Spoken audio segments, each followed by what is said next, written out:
All right, welcome back to the channel. It's your boy Fanon, and in this video, we're going to be in the 135-pound division where we continue to be fair and let you guys know what's going on with Gervonta Davis and and Frank Martin. Big fight taking place in June 15th in Las Vegas at the MGM Grand, and it appears that Gervonta Davis proves that certain people were faking it till they make it. And he once again shows what the real deal is. Let's talk about that in this video.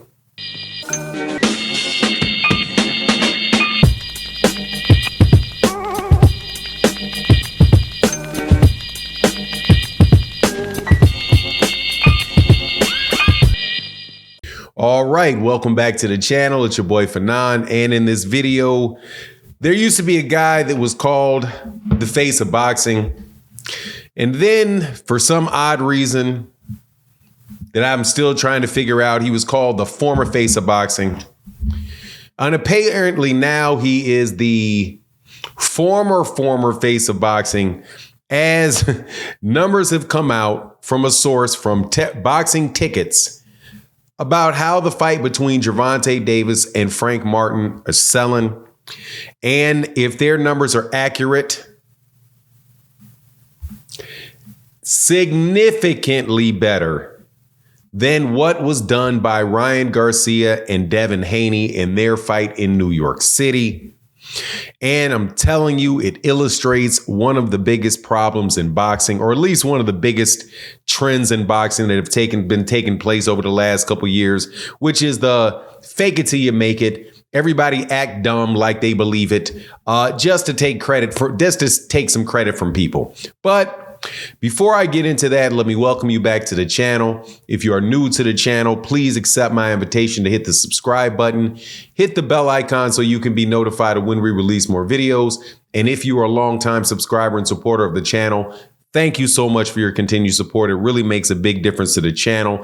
Can't tell you how much I appreciate you. And again, Daryl McKinney, condolences to your family.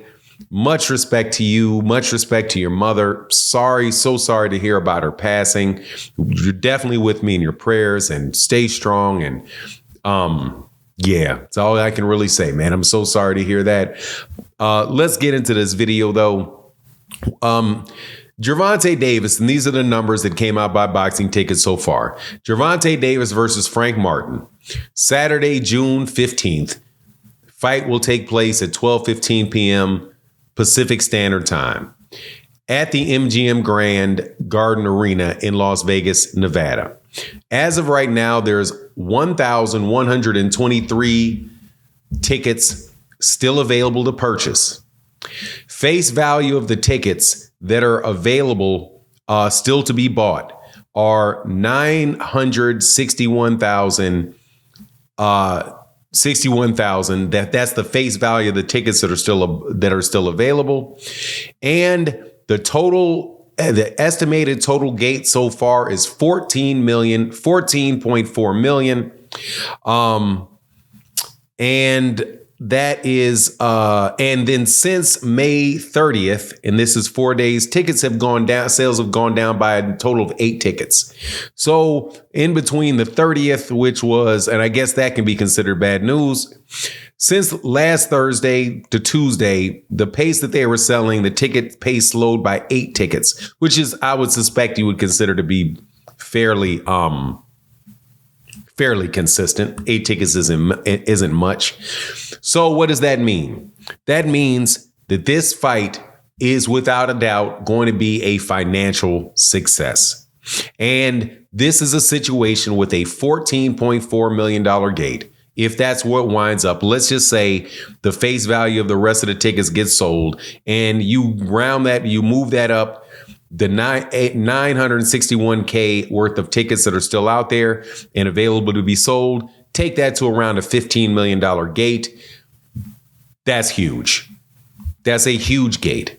And it is once again, this also is for a fight where there is really one marquee guy at the top. Now, There are things that definitely can help the ticket sales here, with for example, the fact that that card is so very stacked with, and let me just go to this real quick. You have David Benavidez that's going to be on that card.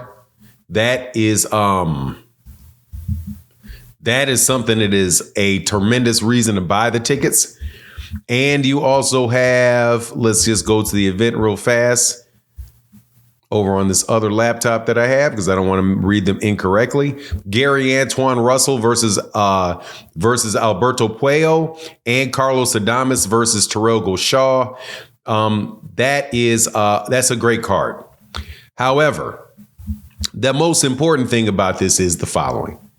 Stop claiming that people are the face of boxing when they're not selling tickets.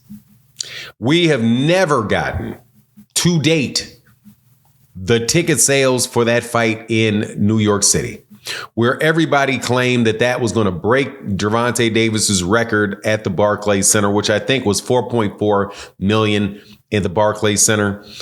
It was going to break the gate at the Barclays Center. We never heard anything about it. Never heard anything from the mouths of the people that were talking about how much money they made, the fighters, ever heard what the pay-per-view did. I think, that it is time just to give Gervonta Davis his credit, just all the way around the board. And this is not just limited to the Devin Haney and Ryan Garcia situation. It's also like, take, for example, the fight card that took that 5-on-5 fight card that took place with Eddie Hearn and Frank Warren in Saudi Arabia. There's no way that thing had a big gate. No way it did good. It did solid pay-per-view buys in the United States. In fact, the last one that they had, the one that was with Tyson Fury and Alexander Usyk, they didn't talk about what their numbers were. They talked about what their numbers were not. They put it in order to make that idea that this was some big successful fight that everybody wanted to see. They came up with a number of streams that were stolen. So in order to big up the success of a fight, the only metric that they pointed to was the number of people that didn't pay for it. Like 20 million people didn't pay for it. Whoa, what a success. Now, again, if you talking about how much fighters get paid, great. If they're paying them the money that they say they're paying and they seem very happy with the money, like it's more money than they get in other places, that's fine.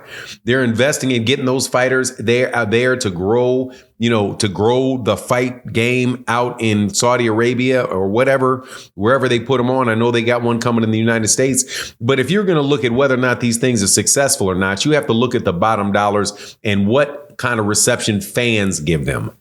You cannot say that they're successful just because somebody's giving them money, right? So, for example, the NBA they don't determine how successful the NBA is based on how much individual sponsorships a player gets. They're looking at it based off their television ratings, their ticket sales.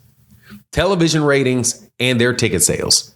Are they selling out arenas? Are they buying and merchandising? Are they buying the merchandising, the NBA merchandising and all of that? They're looking at the real numbers that are coming out. Not this, let's just claim that we're doing the best, and then maybe one day it'll come true. Clearly, the biggest names in boxing are Canelo Alvarez and Gervonta Davis. And to keep trying to deflect and come up with all these other reasons to say that they're not. I mean, it's a byproduct of the decentralized nature of boxing, but at the same time, it's just, cap. Anyway, that's my take on the matter. Please let me know what you think in the comment section. And with that, I'm out. Deuces.